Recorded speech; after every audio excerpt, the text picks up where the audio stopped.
Welcome to Airsoft Abuse.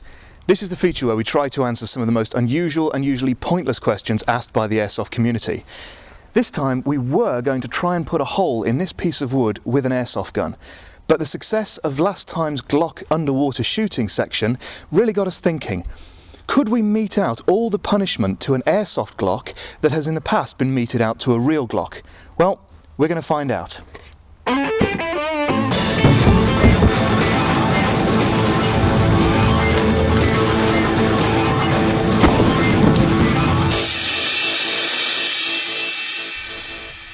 This is the Glock we're going to be using for these tests. It's a bog standard KWA metal top slided Glock.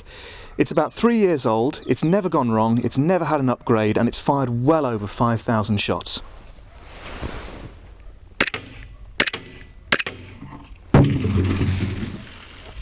As you can see, great bit of kit.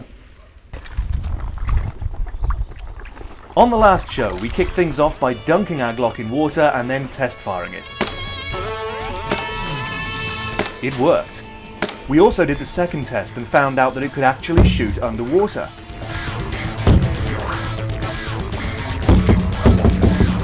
So what's next? For test 3 we decided to drop it in a bucket of grit and shake it up violently for 1 minute. Now let me just explain that this is not Hollywood. We're not going to be using any special effects or camera tricks. This pistol's my favourite skirmishing gun from my own collection. It hasn't been modified or reinforced in any way, and everything you're about to see is absolutely real. What we're going to do is subject the gun to our abuse and then immediately test fire it. If it can't shoot at least 5 shots, we'll be allowing ourselves a maximum of 5 minutes to clean the gun. If after that time it still won't put 5 BBs down range, it's failed.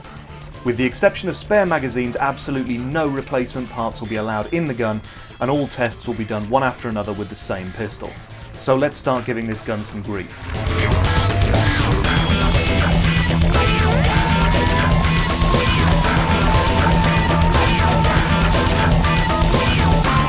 The bucket's shaken for 1 minute continuously so that all manner of grit can work its way into the gun.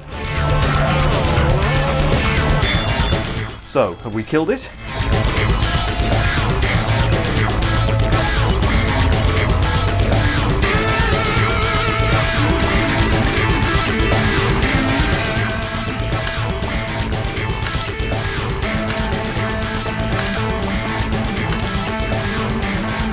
That dirt was obviously no problem as the gun fires flawlessly. Great to know if you're ever skirmishing at the bottom of a quarry. In any airsoft skirmish, your gun's likely to get hit at some point by AEG fire. Does that hurt it? Who knows? Well, we will in a minute.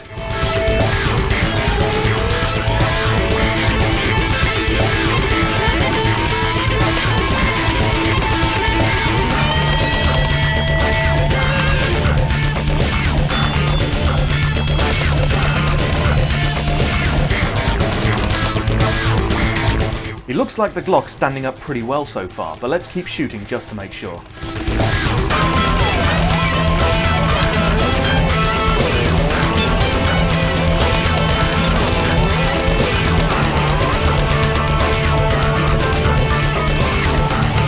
Four magazines and more than 100 shots, and it's looking pretty good. Wow, not even a scratch. I actually can't see any marks on this whatsoever that weren't there before. This was the edge that was taking the BBs, and there just isn't a mark on it. Let's see if it shoots.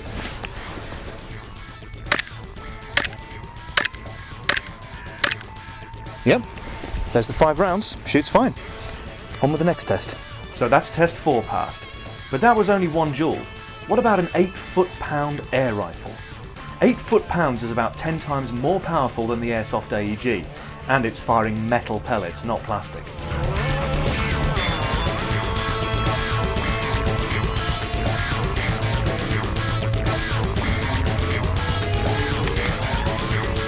Well, that's a hit, but he seems to be reloading. Either Yams thinks he's missed or he's carrying out some kind of personal vendetta against this Glock. That's another hit. And another. Oh, for goodness sake, Yams, you've hit it already. Stop shooting, man. Well, we definitely hit it, but I can't see very much damage on it. Oh, hang on. Yep, we have one shot here, which has chinked the barrel, one on the top here, one there, and what looks like, yes, that's another one there as well, which has actually bent the frame ever so slightly. So let's see if it still shoots.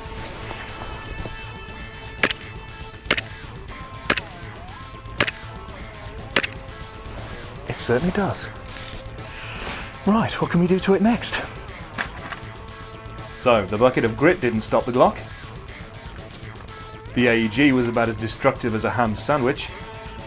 And even the air rifle only served to show us that Yams has absolutely no idea when he's hit something. So, what next?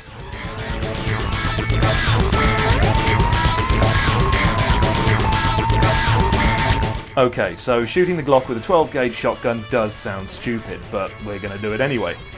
With the Glock placed on its mount only a few meters away, I had the unenviable job of blowing the hell out of my favourite toy.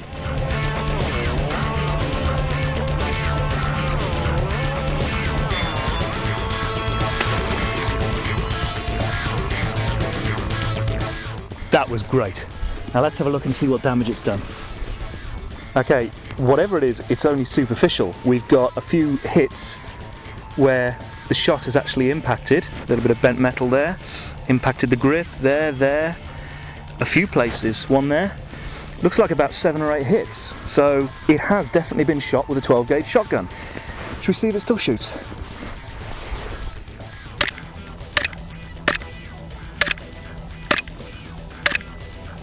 Yes, it does. It shot all 5, but a couple of them were blank. I suspect that may be due to the fact the magazine is freezing cold, but we'll take it apart and have a quick look. Now, it is a very cold December day, so the ambient temperature will affect performance quite drastically. In the end, nothing was taken apart because a 2-minute stay under Yams' armpit can cure all the world's ills, or so I'm told.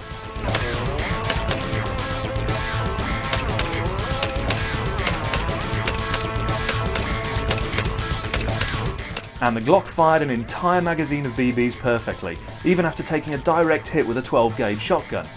Now that's impressive. For this test, we're going to see if our long-suffering Glock can take being thrown out of a speeding car. The car was travelling at around 40 miles an hour and the Glock hit the ground with quite a thump, as you can see.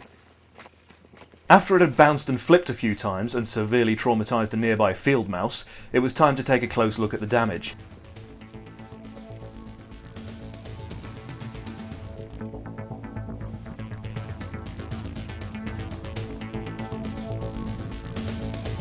It's picked up a fair bit of mud, but it does look intact. Still, that's no guarantee it's actually going to shoot.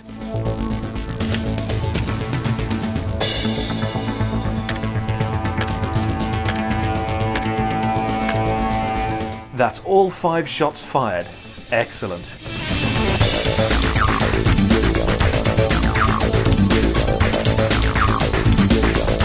We're obviously being too gentle with our Glock, so let's see how it reacts to being dragged at high speed along the most rough surface road we can find.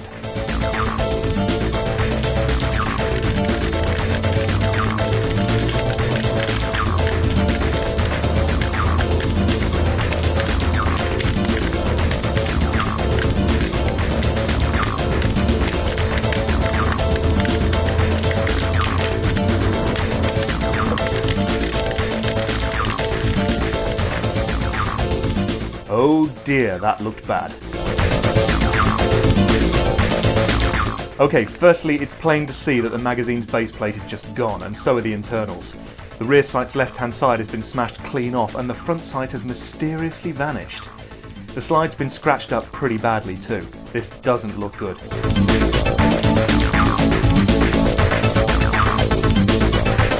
With the parts missing from inside the magazine, it isn't going to feed BBs into the pistol properly. But we're not testing the magazine so much as we're testing the gun. So does it still work after the horrible punishment we've been dealing out?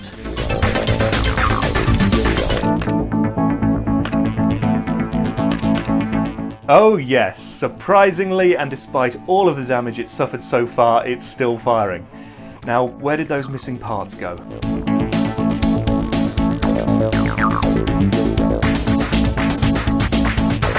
The base lug of the BB feed tube was found straight away and had obviously survived most of the journey. It was in great condition, but without its retaining pin, we can't fit it back inside the magazine correctly. Aha, the base plate to the magazine. Miraculously, this piece isn't damaged except for a few minor scratches, but we did expect this piece was going to be the most susceptible to damage on this test.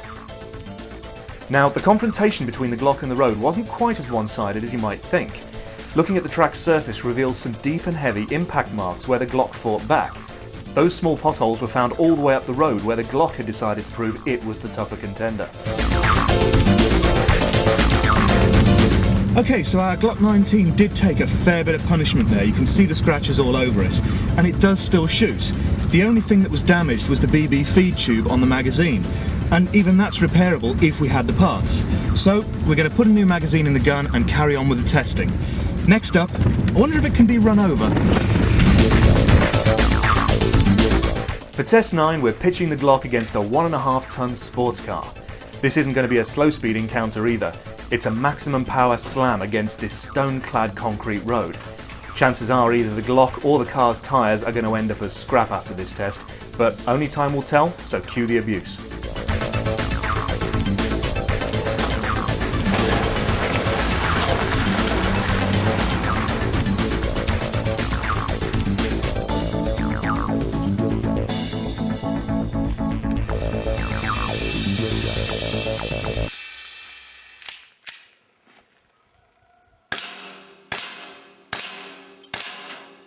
And it shoots. It shoots flawlessly, in fact, and accurately too. Even the tyres survived. I wonder what we can do to it next. It was then I found Yams digging a rather small hole in the middle of a field. Obviously I thought his animal side was starting to show itself as he buries the Glock for winter. Well, he is remarkably hairy. However, this digging was actually part of a master plan to try and finish off our Glock for good by blowing it up. Airsoft maroons are special pyrotechnics that skirmish sites use to improve gameplay by adding the odd bang to proceedings. This is a standard airsoft maroon that contains less than 2 grams of flash powder. It has a safety distance of 5 meters and makes a bang about as loud as you'd get from a Mark V Thunderflash, which is pretty loud. This is not the maroon we're going to use to abuse our Glock though. This is. It's a 120 gram maroon that's more than 60 times more powerful than the standard airsoft one. This has a safety distance of 70 meters, which means we're going to have to stand a very long way away when it goes off. And if that wasn't enough, this one's got a thermal charge attached to it. This extra charge contains enough energy to bring the surrounding area up to about 1000 degrees centigrade in a fraction of a second. It should also give us a fireball to nicely toast the Glock on its journey skyward. Now we get to see what the hole's for. It's been dug to channel the blast upwards towards our Glock, which will be placed directly on top.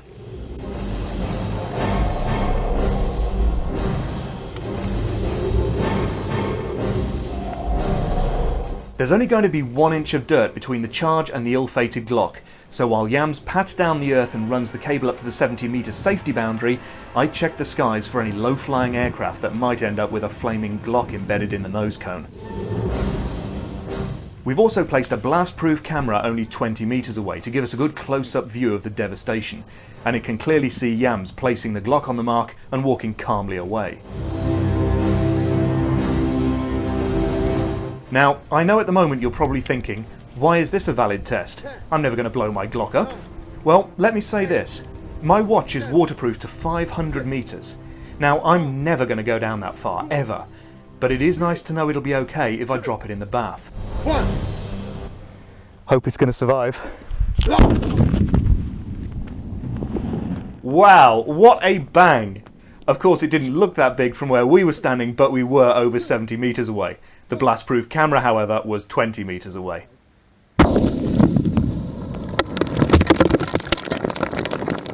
And yes, the earth rained down on our camera as if Armageddon had come. That was one hell of a bang. The crater left by the charge was almost 4 feet wide, and huge great clumps of earth were spread as far as 50 meters away. Well, that was quite a bang. It's left a huge crater, but unfortunately no sign of a Glock anywhere. We're going to have to spend some time looking around to see if we can find it, and I do hope we can find it. Found it! It took a lot of searching around, but eventually the Glock was found about 30 meters from ground zero. Having said that, we could only see the top half of it.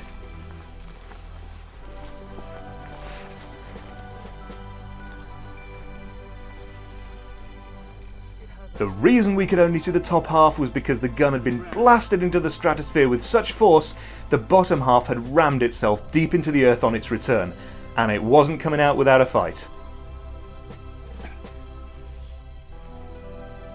Oh no, the gun seems to have more mud wrapped around it than a sheep's undercarriage, but at least it's still in one piece.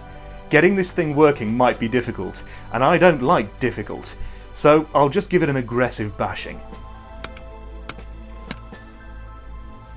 This has definitely been the most harsh test so far, so shooting it may be a bit of a challenge.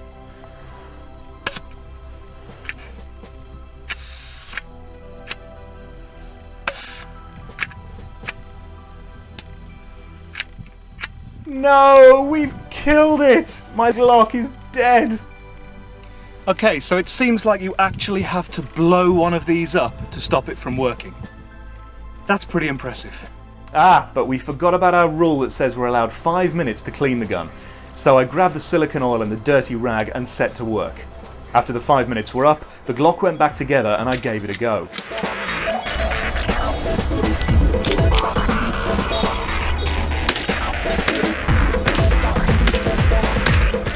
It's still shooting! Even after we shot it, ran it over, slammed it into a road repeatedly, submerged it, and finally blew it up, it's still shooting. What we've learned throughout this voyage of torture is that the KWA Glock 19 is the bruiser of the airsoft world. If this gun were a small child, it would pick fights in the playground and shave with a rusty machete. It's more reliable than a paperweight, it's tougher than Albanian beefsteak, and it's as accurate as a German with a calculator. This gun will most likely live longer than I will, and when I do eventually die, it will sit in my gun cabinet, mocking my feebly short lifespan. And to top it all off, it's one of the cheapest gas blowback pistols available. This may only be an airsoft replica, but it's a truly astounding one.